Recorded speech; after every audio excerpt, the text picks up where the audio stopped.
Hallelujah. We are back after 2 weeks. This is Karen with newclevelandradio.net. It's time for What in the World with Paul Seaburn and his sidekick, John Donalo.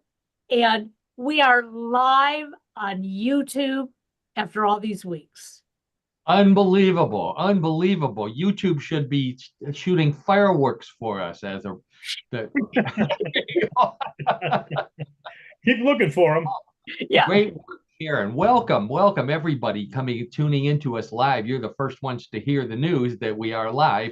And by we, I mean, What in the World, everybody's favorite weird news podcast. Real news, sometimes strange, always funny. That's our motto. We're here on Tuesday, November. I'm back in the future. November 12th. There we go. I got to check my date there. November 12th, 3:30 Eastern. No longer Eastern Daylight Time either. It's Eastern Central. I have to change my my announcement on Facebook. So anyways, those of you who are tuning in live, thank you so much. And those of you who are listening to us in the future, thank you in advance for tuning in to What in the World. Let me introduce everybody here. The first voice you heard was Karen Hale, our producer and co-host and media mogul at newclevelandradio.net, which is our platform. Go to newclevelandradio.net. You find out how to download our podcast for free on all the platforms. Find us on YouTube. Always a good place to listen to the show because we have photos that go along with most of our stories, and it's always fun to see the photos that accompany them. While you're at newclevelandradio.net, check out all the other great podcasts that Karen has. Really a podcast for all occasions, you could say. She's got a lot of great stuff. And then check out Yes I Can Coaching with Karen, which is Karen's coaching service, also our sponsor. So please check all that out. If you don't want to do that, go to paulseaburn.com, my website, which has all the same links. You got everything covered there, Paul. There you go. That's right, John. Also a link to my book, What Would You Say to a Naked Space Alien? Selling now on Amazon.com. In fact, I just got invited to talk about it on a couple of other podcasts coming up soon. So as soon as I have dates on those, I'll be announcing those. Check us out on Facebook as well. And by us, I mean me. Just search for my name on Facebook. I test out some of the stories that we'll be talking about today and some of the paranormal stuff. There's always links to my other job, mysteriousuniverse.net. Yeah, right, isn't it? mysteriousuniverse.org. Thank you. Boy, 2 weeks off, my brain goes to mush.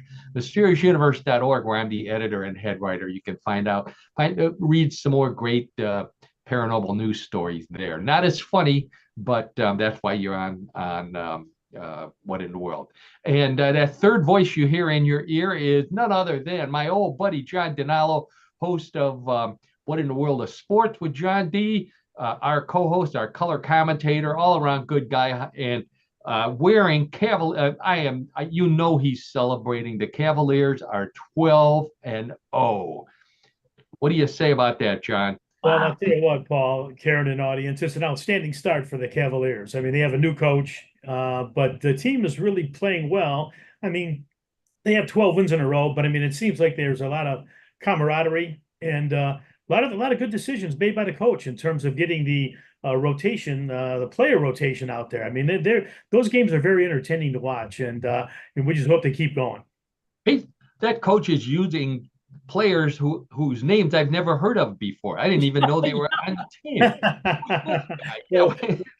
It's like he's pulling people out of the stands and asking them to play, and they're scoring threes. Oh yeah, we're enjoying it, greatly right now, and let's just hope they keep it going. Go Cavs!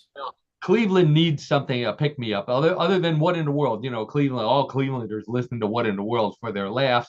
For sports, now they're going to the Cavaliers, and let's hope they keep going.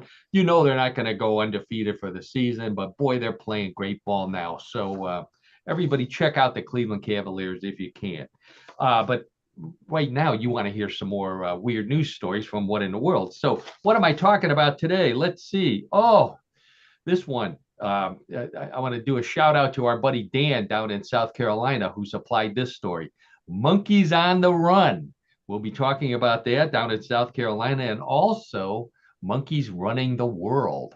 So two different Wow. related monkey stories this week. New ways to play with your food. This comes from Mexico.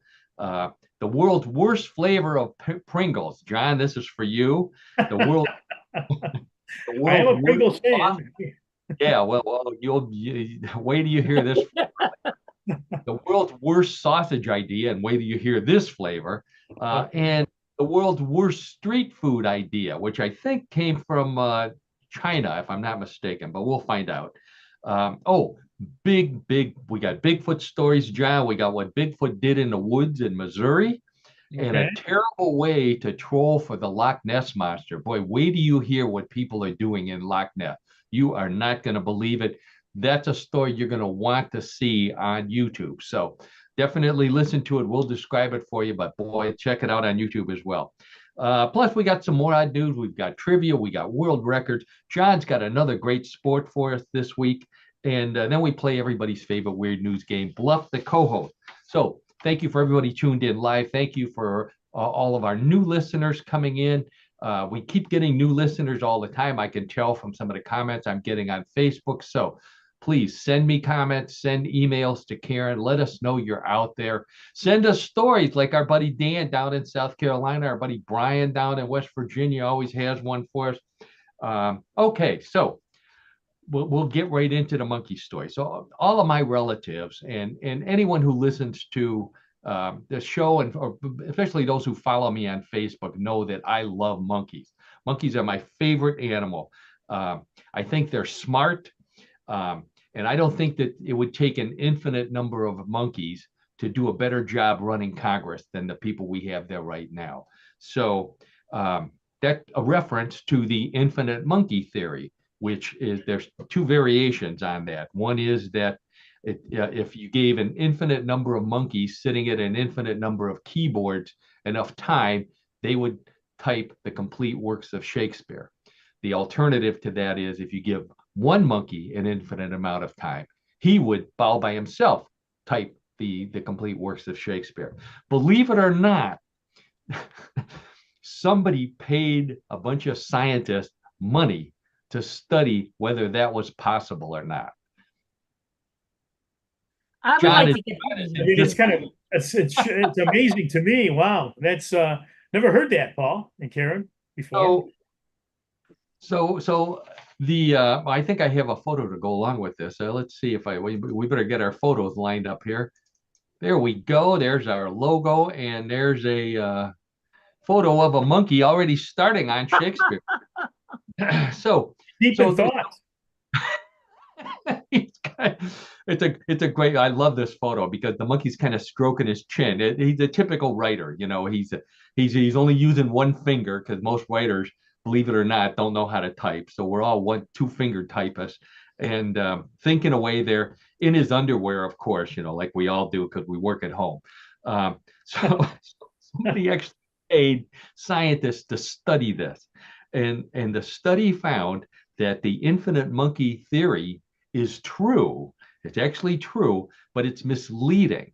What they found out was that one monkey randomly pressing keys like this one is would eventually type out the complete works of Shakespeare, which is true, but it would take longer than the projected lifespan of the universe, which is not infinity, but some gazillion number of years. So they said that it would take less than infinity, but more than the lifetime of the universe. Ergo, monkey couldn't type the complete works of Shakespeare. However, they also found that there's one that's working right now, and it's already almost done with a script for a new Sylvester Stallone movie. So much easier to type than Shakespeare. So don't underestimate monkeys. That's my message for today. Do not underestimate monkeys. We sent monkeys into space and they came back. They came back healthy. The monkeys are smart. They didn't come back with any Klingons either. They came back all by themselves. They didn't bring any strange diseases with them or anything. So I think we should let monkeys have access to artificial intelligence. That's what I'd like to see them do. I'll bet they wouldn't waste all their time, making kitten photos or cute photos of bananas or something like that. They could actually solve some of our problems. I truly believe this. And what everybody says to me when I come up with things like that, because I've tested this theory before, they said, well, what about the Planet of the Apes? John, Karen, you've seen the movie Planet of the Apes and all the follow-ups. Sure. Make you worried? Well, I it's hard to say, Paul. I don't know. I don't know how to take that, to be honest with you. Well, okay. So here's a photo from Planet of the Apes. Now the humans in the photo are dressed in bark or clothing that they made themselves. The monkeys are dressed really nicely. They're well groomed. They look like they're attentively staring at something. What we forget about Planet of the Apes is that the whole reason why it's there is because humans screwed up Earth, and the monkeys were smart enough to learn all this stuff and evolve into the species that you see right there. So, the I think I would give them Twitter to fix, let Elon Musk go jumping around in Washington. Give them X, whatever you call it. I bet you they could fix that a couple days. They'd fix it. Or Tesla. Give them Tesla. I think they'd be able to get that working. So anyway, I'll get off my monkey soapbox here and get to the other story. Now, so John and I both, as a matter of fact, we both know Dan real well from because he's our fraternity brother, and we both heard from him this week. So Dan's message to me was he wanted to know if we were going to talk about the escaped monkeys down in South Carolina. You know why, John and everybody out there? Because Dan actually lives near where the monkeys escaped. Oh my God. Yeah, wow. I have a photo. There we go. There's a picture of the monkeys running out of the building there. Look at that one over there. I think he took a chair along with him. He's no fool. This is a cartoon of the monkeys, by the way, for those of you who are wondering or not watching. But key little item there, there's a number 43. There were 43 monkeys that escaped. So what Dan said is that he lives near them, the lab, and he said that the local officials were going around all the neighborhoods telling everyone to keep their doors and their windows closed because these monkeys, they can get into the window. They're smart. They can get in windows, get into doors, eat all the food in your refrigerator.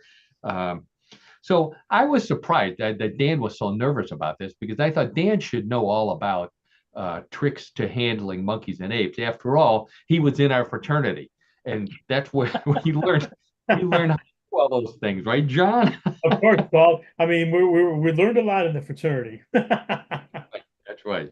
So, so Dan also, I think I have another here. Oh, here's the monkeys in the wild. So this is where the monkeys actually escaped, and they're in the woods near where Dan lived down in South Carolina.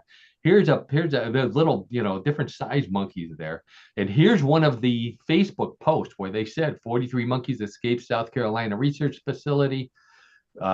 Police warn residents to secure doors and windows. The monkey looks offended by that. We would never harm humans. Ha ha, wink, wink.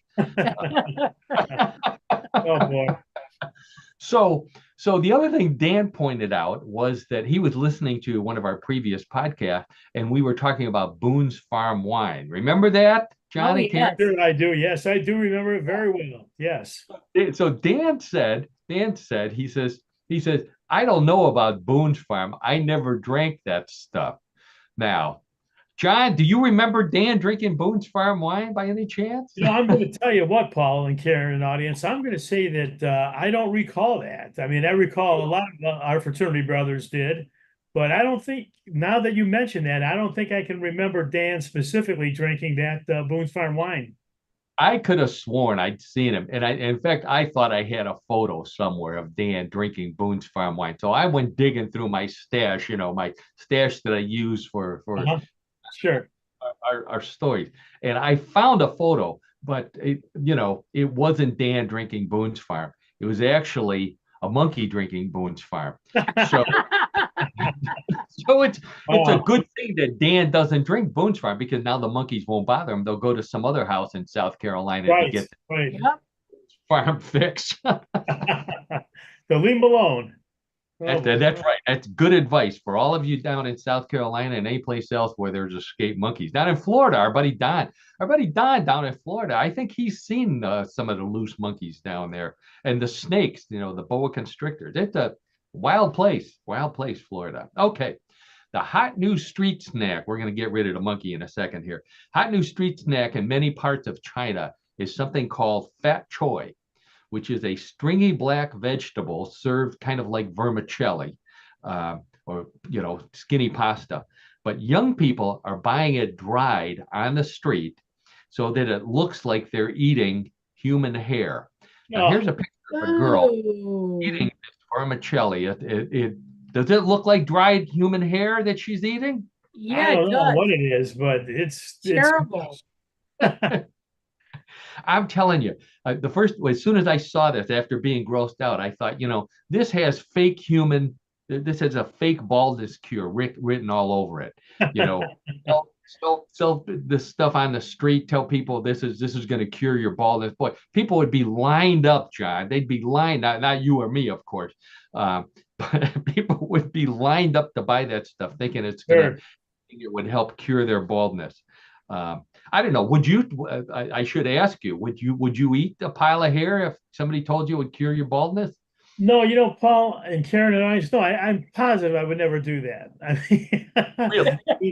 I mean, bald is beautiful, right? I mean, how about for $1 million? Would you do it for $1 million? Everyone has their price. I'll leave it up to the audience to think about that.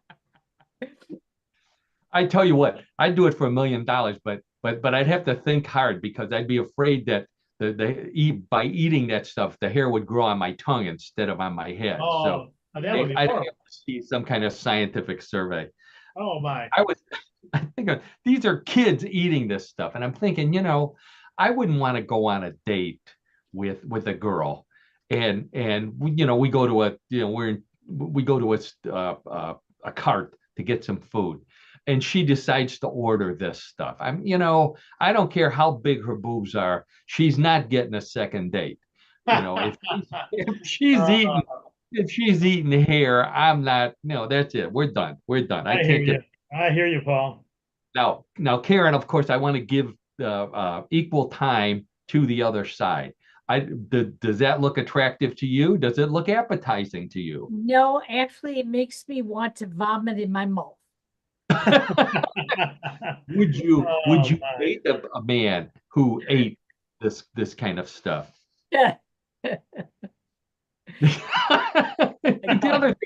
The other thing I thought of, I always think when I go to the dentist, I always wanted to do this, was eat a bag of Oreos before I go to see the dental hygienist. Gross her out. This would be even worse. I mean, this is the dental hygienist's worst nightmare. Somebody who eats a whole pile of this hair. You can just hear them at my dentist, I could hear the announcement. Cancel all my calls for the rest of the day. That guy who eats hair is here again.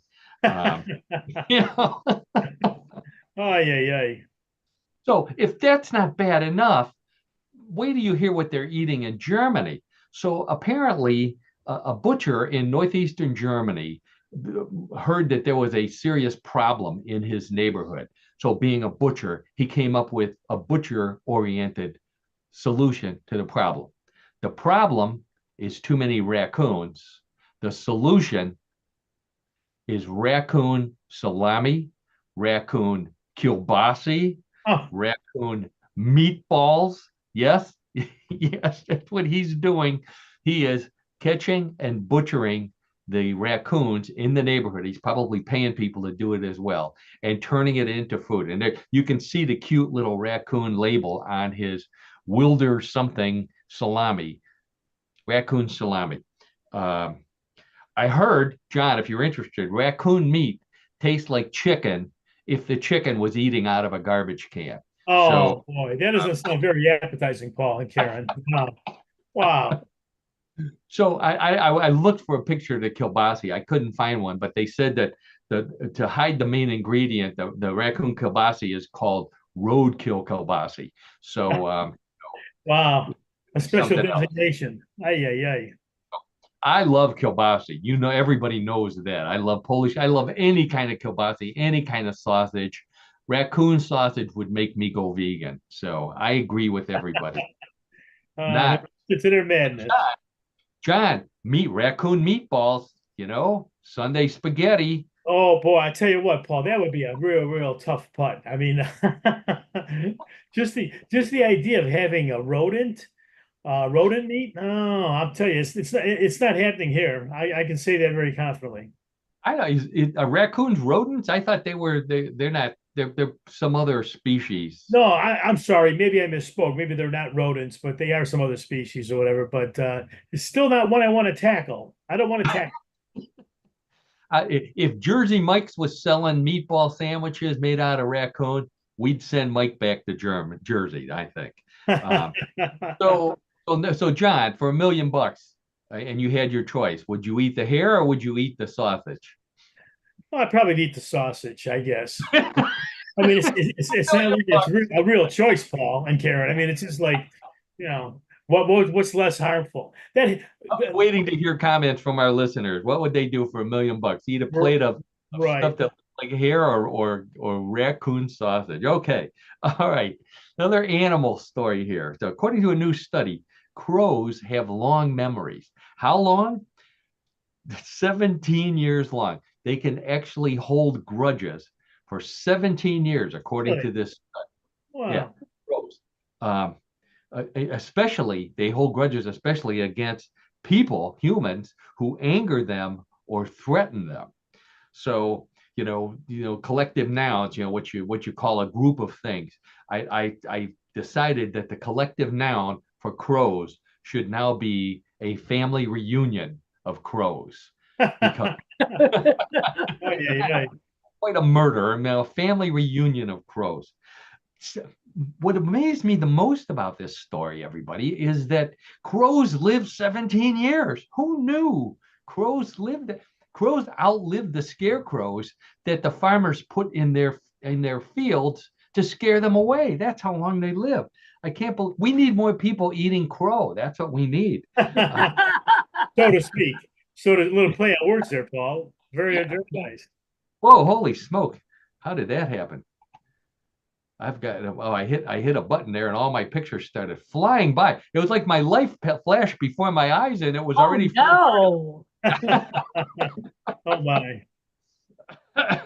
So what do crows have to get mad about? That's what I was trying to figure out.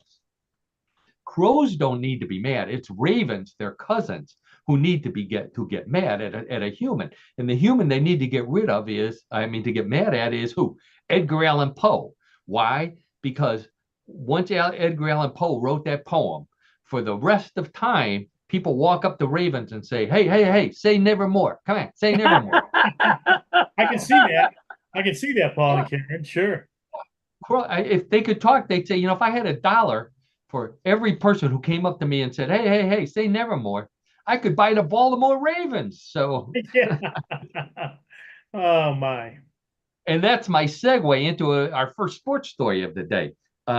So regular listeners know that John, our color commentator and also the host of What in the World of Sport, has introduced us to weird sports from around the world. And as a sign of his growing influence, the fact that so many people tune in just to listen to John's segment about sport, people are taking up some of his weird sports and setting world records in the sport. And we've got one of those sports this week. So John's got an update on a sport that we talked about quite a while ago and the world record that was set recently. So John, go ahead. Okay, thanks, Paul. You may remember that I was talking about the sport of egg and spoon racing, in which participants must balance an egg on a spoon and run with it to the finish line. This popular picnic sport, believe it or not, actually dates back to the Diamond Jubilee of Queen Victoria in 1897. Those Victorians were wild, weren't they? Oh, yes, they were. And since then, a lot of egg and spoon records have been set, and no pun intended, broken. Many big name athletes have competed in it. And in 1990, a runner completed the London Marathon in 3 hours, 47 minutes while carrying an egg on a spoon. 3 hours and Wow. 47. 3 hours and 47. That's a sunny side up time for people not carrying eggs, John, let alone carrying an egg. Oh, no kidding. Now, this week, I received word from the 2024 Egg Fair in Mexico that 2,039 people ran 100 meters each while carrying an egg on a spoon and set a new Guinness World Record for the most people in a race while balancing eggs on spoons and, of course, not breaking them. Wow, wow. John, did the scorekeeper use an egg timer? That's a great question, Paul, but I don't know about that. But I am sure that everyone scrambled to the podium to accept their medals. Scrambled to, Oh, Well, that's what they oh, did. I mean, it's not a play on words. I mean, that's an actual verb in terms of what they did. you crack me up, John. oh my God. Wait, Karen, there's one more. Thank you for that excellent update. And a horn for me and a horn for Oh, there John. we go. There we have it. Very good. Oh boy. I saw there were some more pictures of that. I tried to find an aerial view. 2,000 people, all carrying, and they had to go to the finish line without dropping it. So I think there may have been more than 2,000 that started, but 2,000. What did you say? 2,039. 39 total. That's amazing. Okay. All right. So let's move on to our next story here. Thanks again, John. John will be back later with another sports story for $650. Oh, this is for you, John. Fashion designer Chad Nazem will sell you a pair of jeans covered with at least 200 tiny stuffed animals, all sewed to it all over the place. They're little tiny stuffed animals. There's a photo of them right there. For $100 more, he'll put 200 rubber animals on a pair of relaxed fit jeans. So, once you add some pounds, the animals will stretch just like your relaxed fit. Well, he Oh, got the idea for this. He put his jeans in the dryer with some tiny wet stuffed animals, and all the static electricity that was generated. He pulls his pants out and they're all stuck to it. And he thought, I'll bet you there's a sucker who will buy these. oh. And sure enough, he's selling them. He's selling them. Except for one guy. One guy bought them. He returned them because there was a little tiny snake that was coming out of the fly, and he was getting all kind of comments about Oh, it. Oh, I know. oh. The lady said, "Is that a beanie baby in your pants, or are you just happy to see me?" oh, God, can you imagine sitting in a pair of pants covered with stuffed animals? no, I'll tell you what, I would go nuts. I mean, really, this is the first I've heard of this thing, but how uncomfortable it would be. And it just Oh, makes no sense. I mean, and it's even worse. I know I'd be wearing it. I'd be squirming and squirming, and the lovely Donna would say, "Why are you squirming about with your animal pants on?" And I said, "I think I got a donkey up my ass." Um, there we go. Okay, all right. all right. Let's move on. Richard Ellison of Concord, California, world record time, just took just 17.85 seconds to set a new world record for the fastest time to peel and slice a pineapple. There's a picture of him with a lovely pineapple Hawaiian shirt on. So he is cutting and peeling and slicing that pineapple. He also set the record for peeling a pineapple in the nude, which is Oh, known as yeah, Ooh. peeling a pineapple in the nude, which is known as a full Del Monte. oh, horn, please. Thank you, Paul. Keep it a horn. Okay. And after he set this record, he did it a half a second faster. But the Guinness people who were there, the judges, they said they're only allowed to dole out one pineapple record a day. Oh my. Ah, Wait, no, wait, there's one more. He's back at his job at the HR department where he teaches core values. No. oh, okay. Yeah. What? One Clean more. sweep there, Paul. Clean sweep. John, I'm telling you, he didn't just set the record. He crushed that Oh pineapple. my. Very good, Paul. Very, very descriptive today. Very descriptive. Okay, all right. We'll move on. Let's see.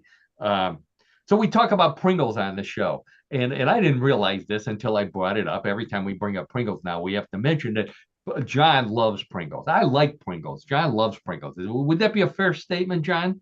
Yes, it is very fair. I do love Pringles a lot. So I believe John likes Pringles so much that that closet that we talk about of his, where he keeps all of his memorabilia, I believe way back in the corner, the first can of Pringles he ever ate is back there somewhere. Would that be a fair statement, John? Paul, you know what? In an audience, I have to keep you guessing. I can't. I will not respond then. I have no comment. Some things are better left kept secret. Okay, That's right. so over 140 countries sell Pringles, and so you can get them everywhere you go, John. When you go traveling, wherever you go, there's Pringles, including Japan. Now, Japan has a new flavor that next time you're in Japan, you need to try: Pringles butter caramel. That's right, butter caramel flavored Pringle. Now they Wow. I don't know how that got in there. The butter caramel flavored Pringles. They call it sweet flavor, but that the Japanese characters down there translate to butter caramel flavored. So the review, they had a taste tester. Believe this is a job for you, John. Somebody who actually taste tests Pringles and writes reviews about them. Well, So you know what? I would like doing that actually. I would not mind it at all. Sure. Okay, let's see if you can top this. Upon first bite, the richness of butter and the sweet taste of caramel is said to spread over the palate, creating a luxurious melt in the mouth flavor that's perfectly suited to the winter season. I don't know. Sure. No kidding. This Wow. sounds like something, Pringles you eat by the handful. This sounds like something you eat by the single Pringle, which defeats the whole purpose of buying Pringles. That's right. Mhm. The review also continues and it says the snack is said to taste great on its own or as a side with alcohol. What wine? John, what wine goes best with Pringles? I don't think there is one actually. Oh, there is Boone's Farm. Oh, there. I know. We're back to full circle. That's right, Paul and Karen. Wow, we're back to full circle. That's right. And Oh, if you're out of Boone's Farm, Mad Dog. oh wow. That takes us back even further. So what beer goes best with Pringles? Since you're a I'm a more beer of a drinker. I don't know. Maybe a Bud Light, possibly, or a Coors Light. Bud Light. You hit it on the nose. Bud Light. Bud Light is the perfect beer to eat with Pringles. And why is that? Because one of the most famous Bud Light mascots was none other than Spud McKenzie. Oh, I remember Spuds McKenzie. Sure. That's right. And there's actually Pringles are 40% potato. So, they're not 100%, but you get some potato. So Spud McKenzie, who was the mascot for Bud Light, would be the perfect mascot and the perfect beer for eating Pringles. Yeah. Pringles. What Wow. did they call Spud McKenzie, John? He had a nickname.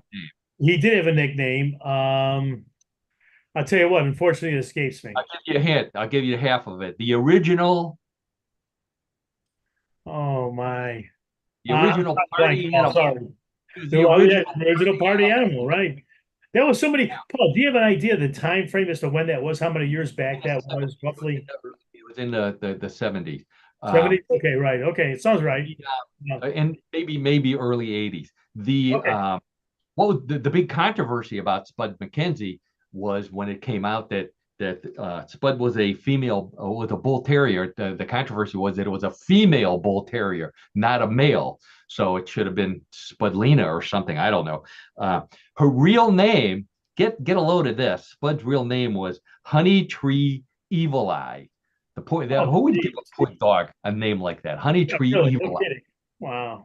They called her Evie for short. That was it. So Uh, John, I thought P Pringles butter caramel would be the worst flavor anybody could ever think of. I I would, yeah, I'd have to agree with you, Paul. I mean, there's too many things clashing in that. I mean, I don't know how could that be enjoyable? Oh, I don't know. It sounds well, great. I found three that are worse, and one you should expect it. The other two we'll talk about. Okay. Pringles pumpkin pie spice flavor, Pringles Oh, white chocolate peppermint, and Pringles sugar and cinnamon flavor. These are real flavors that they brought out in Wow. 2000. Yeah, limited time only, as you can see on the can. Gee. So they actually got the Pringles reviewer to review these as well. So what they said about pumpkin pie spice, surprisingly not revolting. I like that one. Not revolting. I don't know. Cinnamon and sugar, they said, okay, if you like the idea of a Pringles breakfast cereal, but the best one is the white chocolate peppermint Pringles, a horrible abomination to humanity. Imagine, Wow. imagine mouthwash gone bad, then put on a potato chip. Ay, ay, ay. Oh, man. Even if I was single and there was nothing else in the cabinet or in the refrigerator, I don't think I would eat these. They just Oh, sound they look very, very bad. And they just yeah. do. I'm Yeah. sorry to insult. I'm sorry to disparage the name of your favorite snack food there, John. But we'll move on here. Yes, Uh, let's do that, please. to what you love to talk about, and that is Loch Ness Monster and Bigfoot. So we'll start Oh, with yeah. the Loch Ness Monster. Yeah. Sure. We've talked about making road trips to Scotland to look for the Loch Ness Monster. Well, we just missed the perfect opportunity. And I'll tell you why it was the perfect opportunity. It was called the Loch and Land Feel Good Finale, which took place last weekend at Borlam Farm, which is right on the loch. It was advertised by the British, get ready for this, the British Naturism site as an event where you can skinny dip with the famous Loch Ness Monster and be one with the monster. Oh boy. I don't want to be one with the Loch Ness Monster if I'm naked. I'm sorry. That's kinky Yeah, I for don't me. think I'd want to do that either, Paul. And Oh, I'm not worried about encountering the monster. I'm worried about encountering the giant catfish that also live in Loch Ness that feed on worms.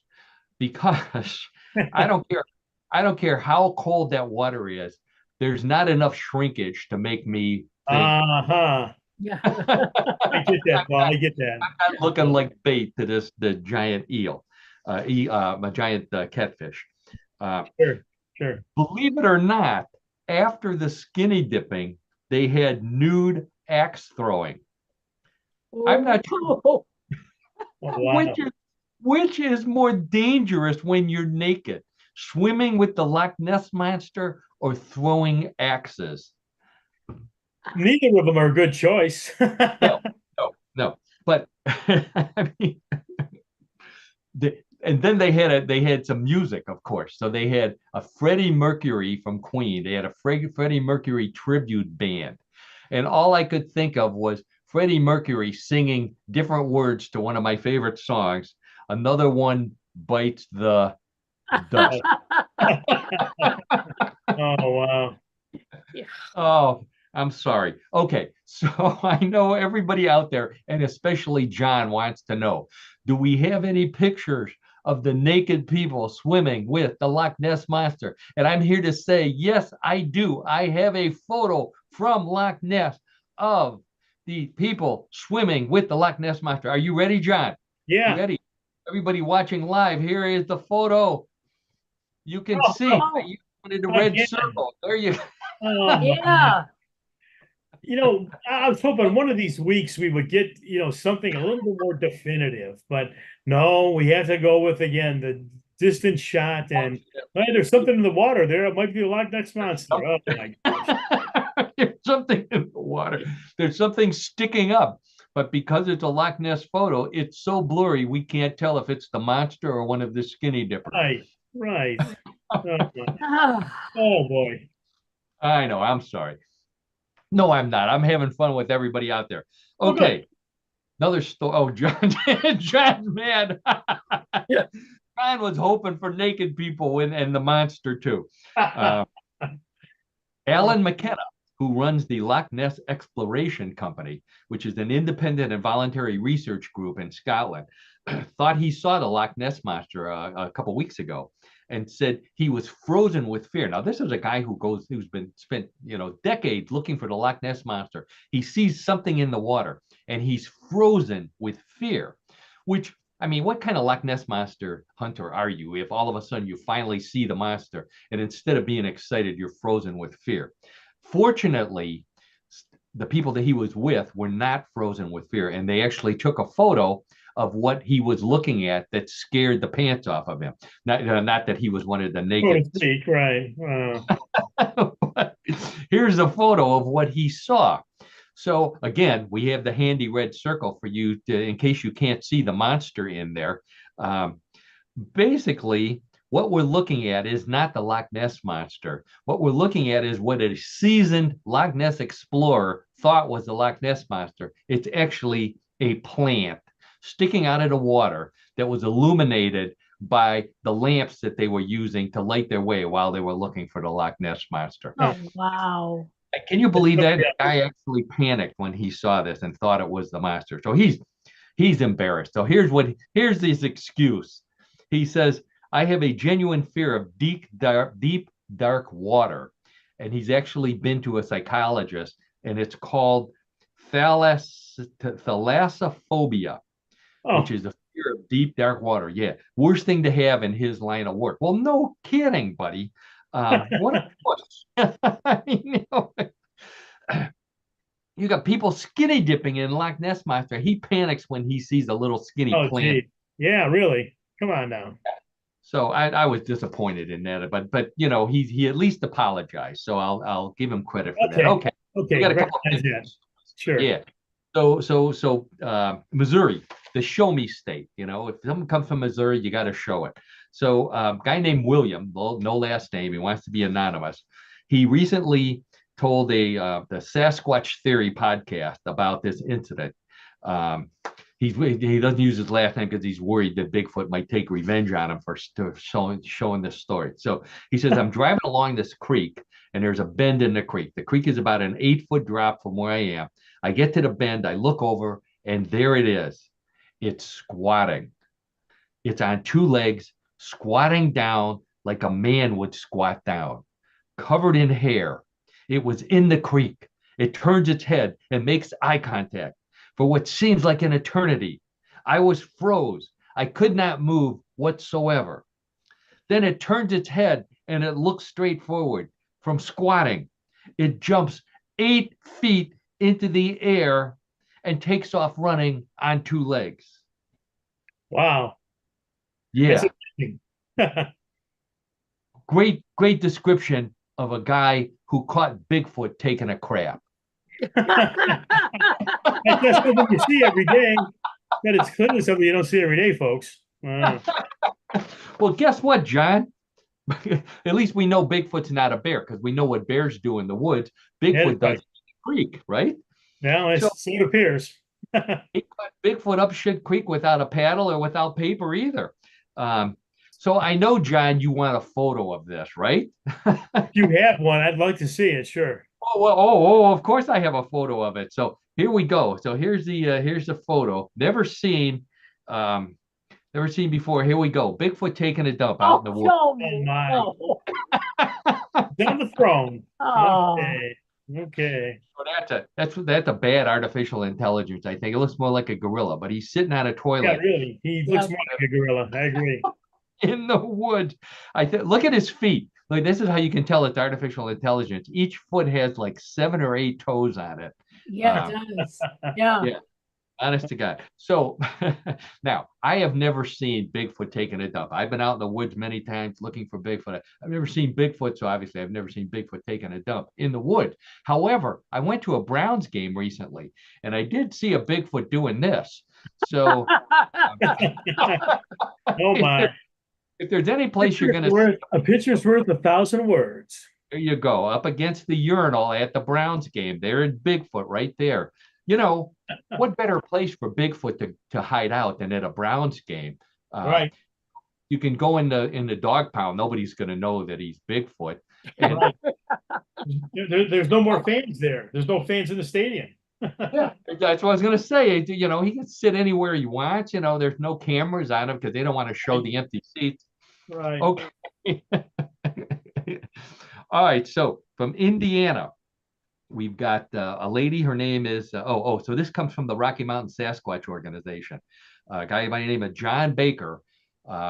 He put game cameras out in the woods around his house, and he said, and I quote, "I think I caught a freaking Sasquatch." I think I know what he actually said, but the Rocky Mountain Bigfoot people don't like to use that word. So, and he did say Bigfoot wasn't squatting, so we can say no shit, Josh. We know what you saw. The neighbors said that they heard weird screams at night. So I don't know if Bigfoot was doing something out there. Maybe he needs more fiber. But anyways, I have a photo, John. This one is from the actual webcam.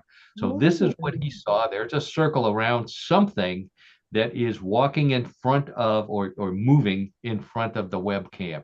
Now, I've got a comment on this, but I'll ask John first what he thinks about that photo. Well, I'll tell you what, it's really, again, difficult to really pick out what that is. I mean, could it be a Sasquatch or Bigfoot? Yeah, I guess it could be, but I'm sorry, I'm not convinced.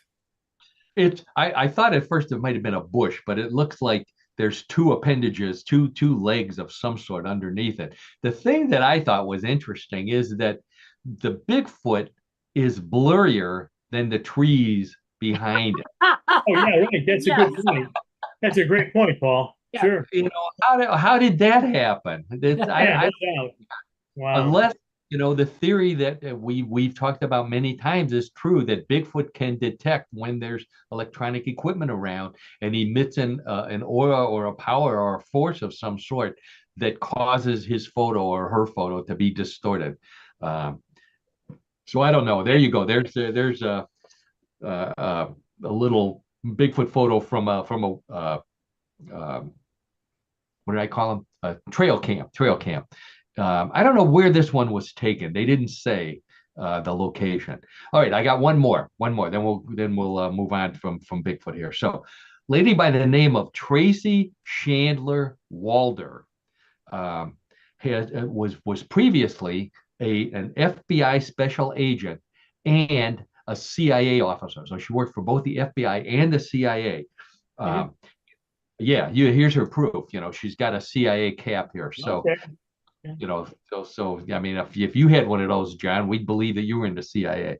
So she, Could be a stretch, though. according to her, in the 1970s, the FBI once tested some fur that a hunter claimed he found that came from Bigfoot. So she said he took it to the FBI, and the FBI believed him enough to test it. And here's what she said. She said that hunter believed it was from Sasquatch or Bigfoot. They legitimately tested it and ran it through the FBI forensic lab. And unfortunately, it came back as a species of deer. But she says, it's interesting that the FBI actually took it in. It kind of played into the conspiracy theories and legitimacy surrounding it. So, you know, I've heard stories about this before. They're rare, but people have taken Bigfoot hair to the FBI and to labs and had them tested. So, you know, our authorities are willing to believe people and willing to try and prove it. And in fact, she was one of the that's testers. This Tracy person here who was in the CIA. In fact, I have a picture of her testing the Bigfoot hair right here. Oh, geez. Oh my. Oh, we can't escape the hair.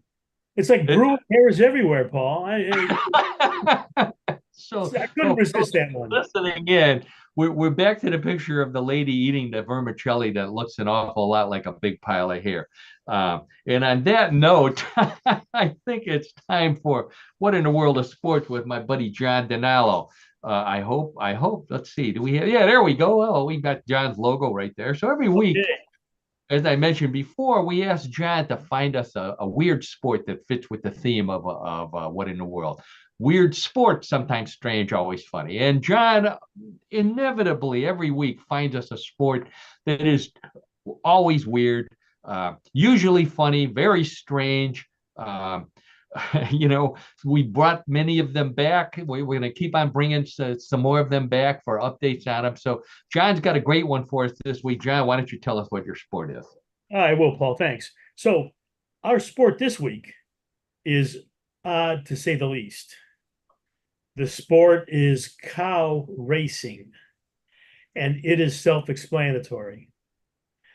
The sport involves cows actually racing against each other. Here is the unusual twist. The cows that are competing are totally untrained.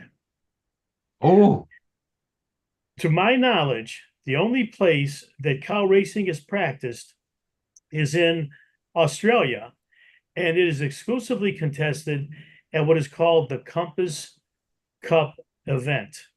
Now, although the event is billed as being competitive, it is pure fun because the untrained cows have no clue as to what to do.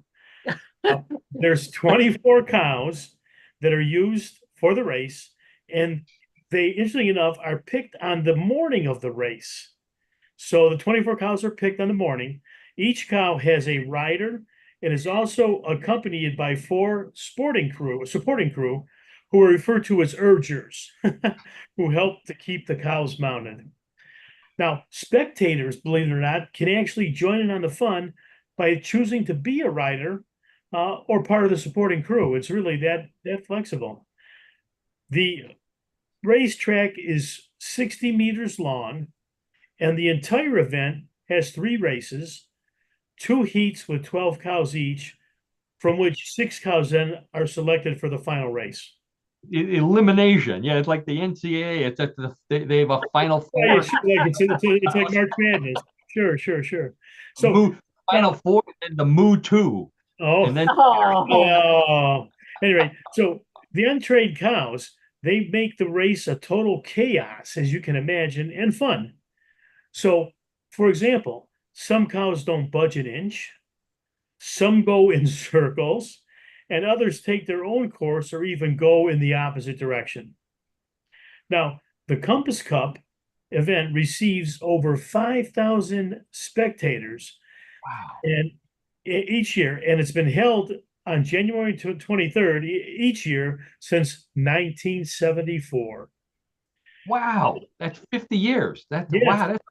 Now, in closing, if you've ever had the desire to ride a heifer or the urge to be an urger, this is the sport for you.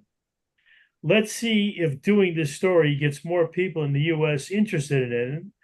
Move over, pickleball. We're bullish on cow racing.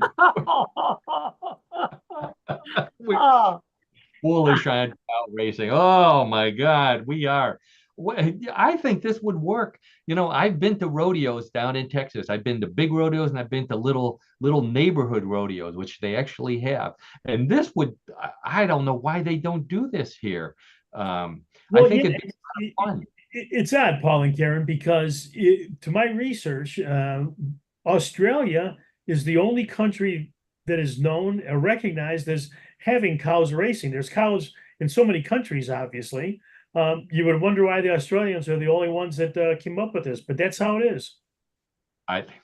They're they're smoking the poison toads down there. That's what they're doing. That's Something I think this is a good venture for you, Paul.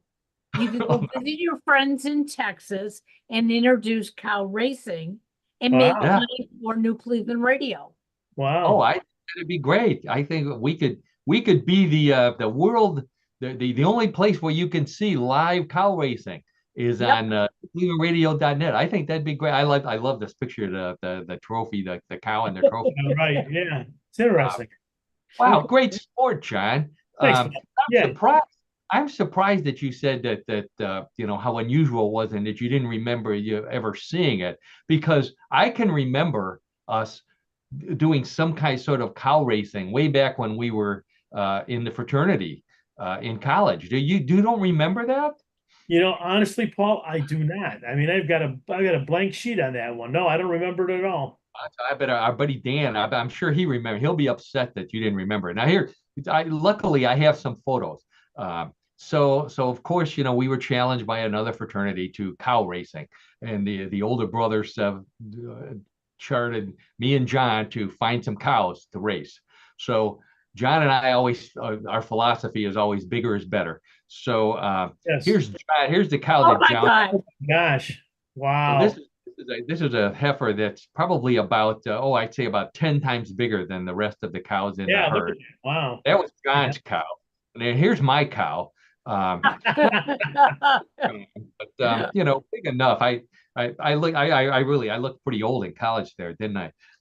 So of course John and I raced the cows. So I've got a picture of the race, John. I can't believe it. Here's a picture of you with the I think I don't you're not on the cow anymore. It looks like the cow is running after you. Yeah. Um, It looks like the cow is pursuing me. you have Yeah. a concerned look on your face, but nowhere near as bad as me.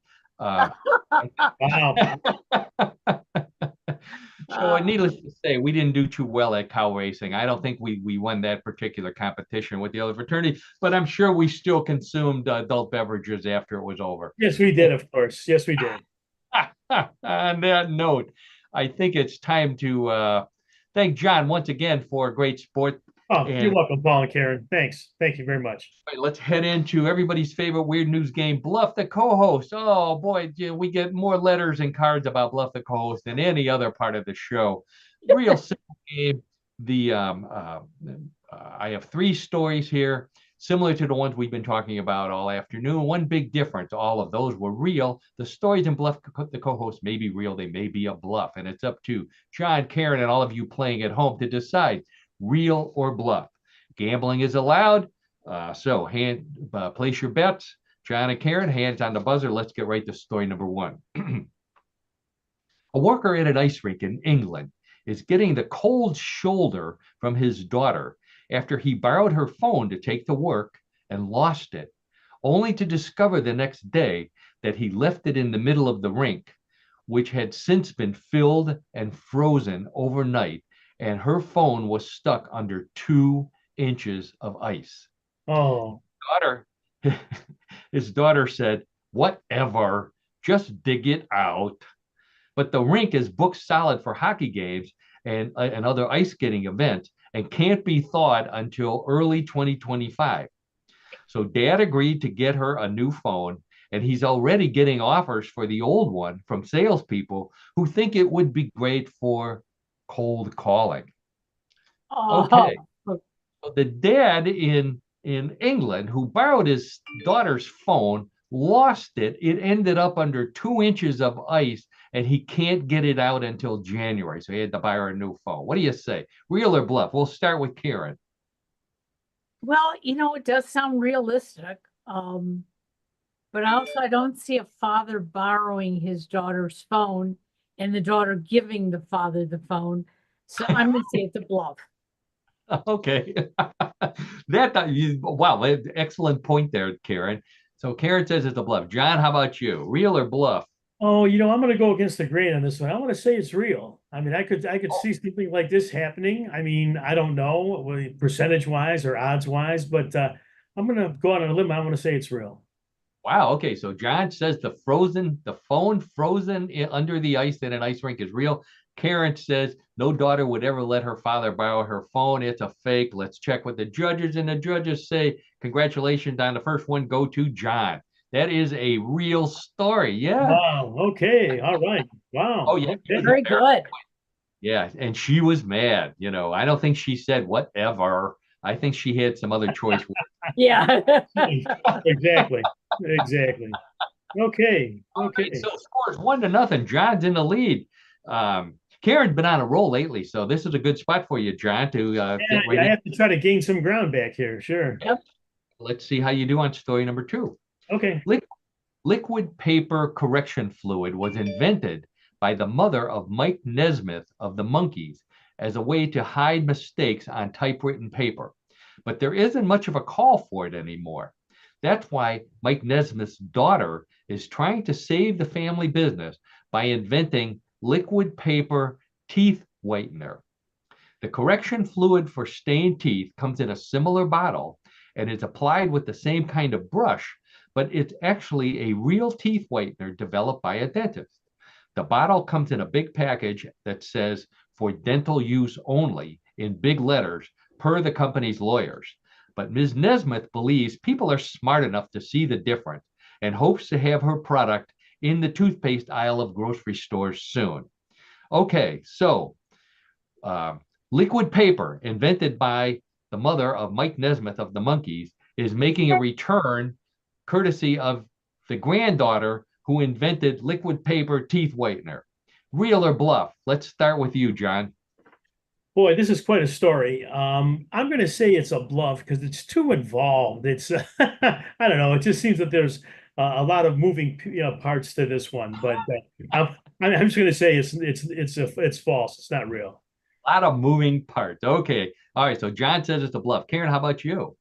Well, I think it's a bluff too. There's so many whiteners out there. I mean, why would you have to create a new one, especially one that looks like, white out that you wouldn't put in your mold? So I'm gonna say bluff.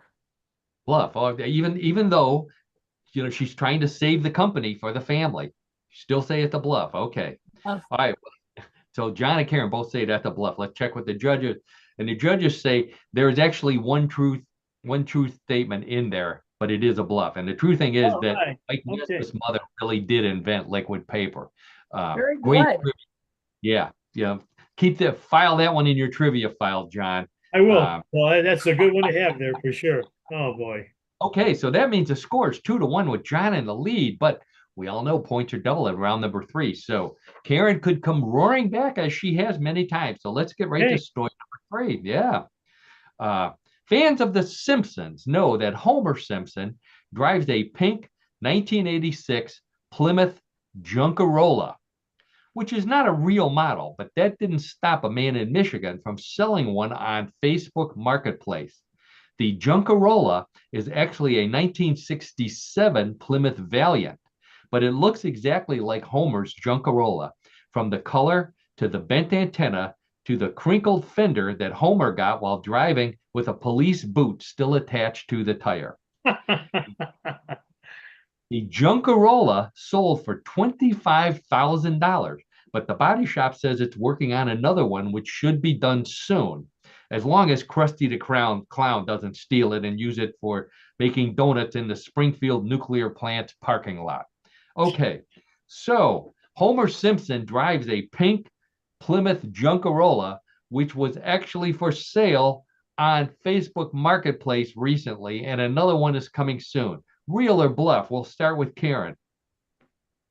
Wow. I mean, there are people that would buy it, but I'm gonna say it's a bluff.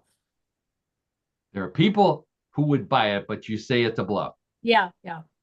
Okay. John, how about you? Yeah, I have to agree.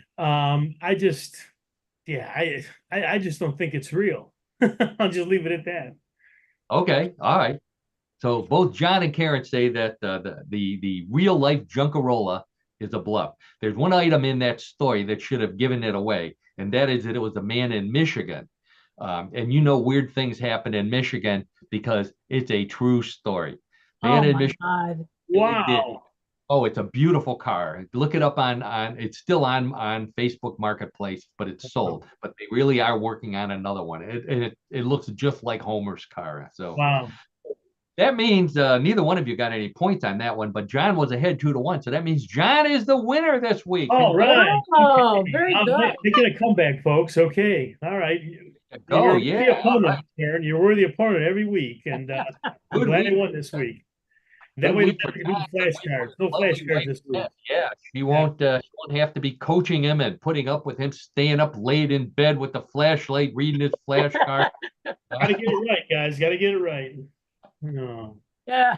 All right, well, that's it for that's another what in the world has come to an end. I want to thank Karen Hale, our producer, co-host, media mogul at newclevelandradio.net. Thank you for everything you do for us and for everybody, all the podcasts at your platform, Karen.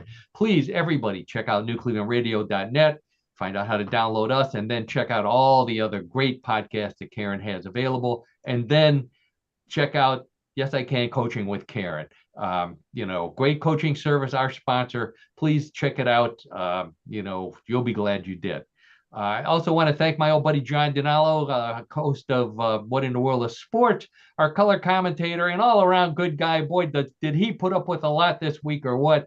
And he still comes back every week for more with another great hat. So, John, thanks again for all you do for the show. You're more than welcome, Paul and Karen. It's a lot of fun to do it every week, and looking forward to next week also. Absolutely. And of course, thanks to everyone out there. Thanks to Dan, our buddy. Thanks to Brian. Thanks to Marion. I hear from so many people during the week.